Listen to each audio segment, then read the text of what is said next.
If he used to be a liberal, is acting like a liberal, and just kicked out one of his MLAs from caucus like a liberal, then I hate to say it, but the leader of the Conservative Party of British Columbia, John Rustad, may just be a liberal. Unbelievable.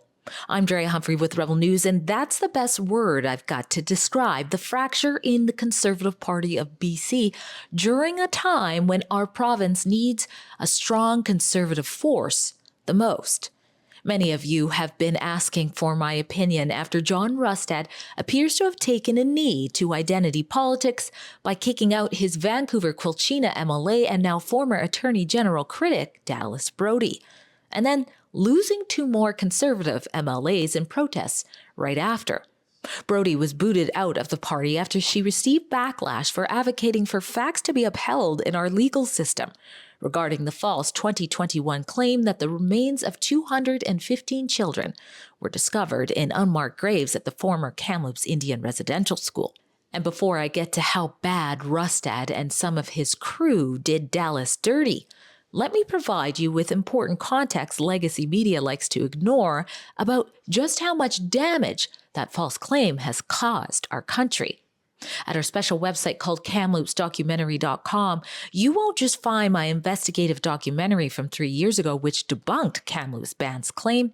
You'll also find a slew of other reports that expose many things related to the unmarked grave falsehood that have left our country buried in shame and furthered us from reconciliation. We've covered how millions of taxpayer dollars have been taken from your pockets and funneled into banned governments and a national unmarked grave committee with their bureaucratic slush funds, all while either failing to properly investigate the unmarked grave claims they profess to care so much about via excavations, or in the case of the 14 or so bands who did do the right thing by digging for the truth, well, they exhumed 0 bodies despite oral testimonies in their communities claiming the contrary. We've covered how not 1, 2, or 10, but 238 churches have been attacked by arson in Canada since the year of that false claim, an astonishing figure that is completely ignored by leftist media, civil liberty associations, and politicians who claim to stand against hate. And how one politician who did speak out about the attacks on Christian places of worship mysteriously had her car lit on fire immediately after. We've also covered the many Canadians who've been smeared as racist residential school deniers, like the activists who tried to have me canceled from one of my speaking engagements in Victoria by throwing a fit at City Hall. One of their speakers has done many documentaries to debunk residential schools in Kamloops. How disheartening for our elders, for our ancestors who have not made it home. Or how about award-winning BC educator Jim McMurtry, son of former Chief Justice, Attorney General, and renowned racial equality advocate Roy McMurtry, who had his good name smeared as a denialist and his teaching career stripped away from him for accurately teaching his students right after the false claim was made that if there are bodies there, the children would have likely died from tuberculosis, not mass murder. We've also covered the Quesnel mayor, who was vilified and banned from First Nation land because his wife dared to share the grave error book with residential school history that for some reason people like to take offense to. And we've covered how the false claim has infected our institutions, including those designed to uphold the law, such as the BC Supreme Court Judge Shelley Fitzpatrick, who was defamed by court gallery attendants who screamed out that she was a racist because she corrected the record that no bodies had been discovered in Kamloops, only potential graves after a social justice lawyer defending a criminal who happens to be Indigenous argued that his client should receive a lesser sentence because she's from the nation where the 215 kids had been unearthed. We covered how that joke of a lawyer then took his client's case to the Court of Appeal on the grounds that the judge was biased and engaged in denialism because she said the facts. and how BC criminal defense lawyer Jim Heller, who opposed the courts turning into such a circus, is now suing the Law Society of British Columbia after he was also defamed as a racist residential school denialist for trying to get them to correct their mandatory training for lawyers that convinces them that that claim is true. And it's that last example that MLA Dallas Brodie was fully within her duty as a justice critic to bring attention and truth to. In her tweet on X that read 0 bodies have been discovered at the former residential school, and that no one should be afraid of the truth, not lawyers, their governing bodies, or anyone else. But apparently people don't like the truth very much these days, including woke MLAs who, surprise, surprise, are coming out to label Brodie as some sort of racist residential school denier. And instead of standing with Brodie until they moved on to their next victim, her former party leader, John Rustad, despite convincing many that he stands for truth, free speech, and against cancel culture, after failing to convince Brodie to remove her posts, well, Rustad fed her to the wolves. Despite her winning a Liberal stronghold in Vancouver, and despite her running with the Conservative Party of BC in previous, like a by-election, before many even knew the party existed and before faking Conservative was the cool thing to do for BC Liberals who were crossing the floor just before the election. But Rustad, scratch that, Team Rustad, must have wanted Brodie gone after the NDP and the mainstream media, journalists like Jazz Johal, got their woke spin on Brodie's truth. Well, the truth. And knowing they couldn't get away with labeling her as a residential school denier like everybody else for telling the truth, they took a page from the How to Be a Liberal playbook and distorted the truth instead about Brodie as an excuse to fire her. In a statement, Rustad claimed that his choice to can Brodie had nothing to do with whether or not there are undiscovered remains in the KIR school, but instead to do with Brodie using her position of authority to mock testimony of residential school survivors of child sex abuse. And to support such a damning claim, Rustad took to X to share this clip of her. This whole thing about my truth and your truth. Oh, my truth. That was quick, wasn't it? Let me play it again in case you missed it. This whole thing about my truth and your truth. Oh, my truth. Did that look like mocking victims of molestation and abuse to you? If it does, that's likely because, similar to the editing skills of our state broadcasters at the CBC, Team Rustad extracted a deceptively short 4-second clip of Brodie speaking in an easy accessible 10-minute clip of her on a video call.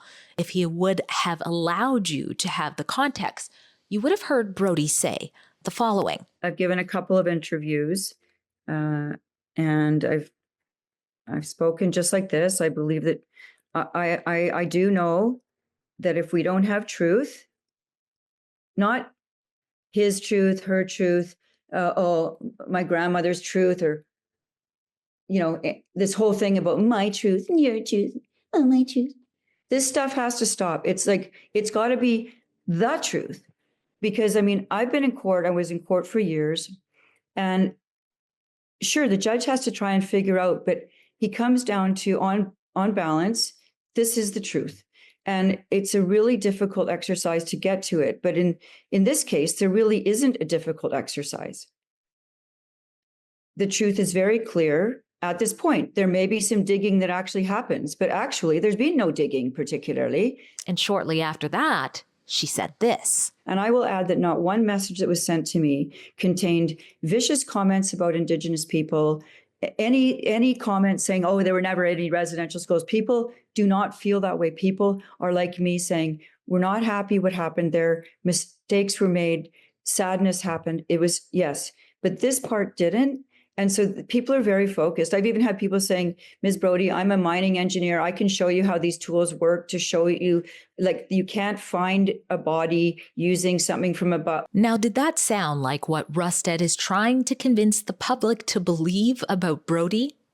That bogus statement and how it became the final straw for two more conservative MLAs to leave Team Rustad has got myself and many others wondering what the heck has happened to John Rustad and why did he lie about Dallas Brodie? After serving with the BC Liberals for many years and even being one of their former ministers. Good morning, everyone. I'd like to take a moment to start by recognizing that this important and historic gathering is on the traditional territory of the Coast Salish people. And I'm grateful that the Truth and Reconciliation Commission has been able to undertake this remarkable and difficult work. Rustad was kicked out of that caucus by Kevin Falcon on his birthday, much like Brodie, for refusing to take down a tweet that challenged the less politically correct narrative about climate change. The parallels to how the NDP and state media then smeared Rustad as a climate change denier for years, much like Brodie will likely continue to be labeled a residential school denier for the foreseeable future, is uncanny. And not only that, remember this? The so-called vaccine, the COVID mRNA shots. When I talked to Bonnie Henry about it, I started to realize that it wasn't so much about trying to get herd immunity or trying to stop the spread, but it was more around shaping opinion and control on the population. That was a siphon clip from a broader video call John Rustad took that was used against him by the same forces to discredit Rustad as an anti-vaccine conspiracy theorist ahead of the election, while deflecting from the truth that, like many others, Rustad experienced heart complications after taking the experimental injections, just like those huffing and puffing over Brodie's truthful posts about falsehoods and unmarked grave claims. That deflects from the truth that Canadians deserve a right to transparency about their history and whether or not their tax dollars are being used to distort such. Now, I reached out to Rustad to ask him how he reconciles between what the Liberals and NDP did to him to what then he turned around and did to Brodie and got high fives from the NDP for doing. But unlike every other time that I've reached out to Rustad directly, I didn't get an answer for you. But perhaps former BC Conservative MLAs Tara Armstrong and Jordan Keeley, who will now be sitting alongside Brodie as an independent posse I've coined the True Blue Trio, may have good insight. They are describing the Conservative Party caucus as a toxic environment that's been infiltrated by woke liberal bullies. But which MLAs are the bullies? In that 10-minute call, Brodie refers to an Indigenous colleague as being someone who got very mad at her. And you don't have to be Sherlock Holmes to figure out who she's referring to. Chilliwack Cultus Lake MLA Aaliyah Warbus, who is also the party's House Speaker, isn't exactly keeping a lid on her anger. We need to address the division within the caucus and get on the same page as a team. And if we cannot do that, then I do not know why I came here and sacrificed my time to be a political representative. Emotions boiling over amongst BC Conservatives Thursday. House Leader Aaliyah Warbus visibly emotional in her anger at colleague Dallas Brodie. Her issue is about a word in a Law Society's education programming. And that's what she wants to go marching out to stand for is abhorrent to me. Quite the meltdown over your justice critic advocating for important residential school facts to be upheld in the legal system. Talk about triggered.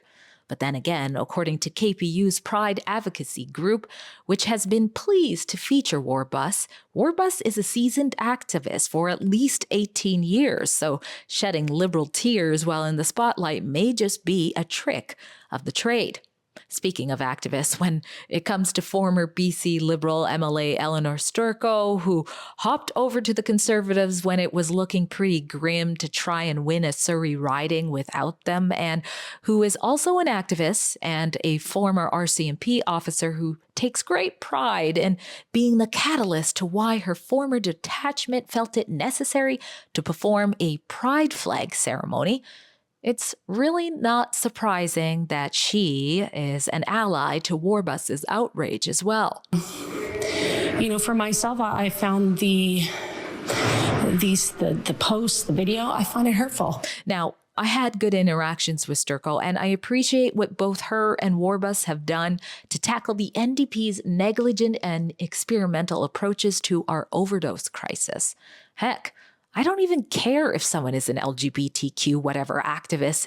I'm not quite sure what rights they think they don't have that everybody else has anymore, but I think we can all agree that being one isn't usually something you see on conservatives' resumes, since we typically could care less about what adult you're attracted to or who you think you are, as long as you're not shoving your pride supremacy down other people's kids' throats or making our public institutions promote sex activism or assaulting me and my colleagues for informing the public when you do.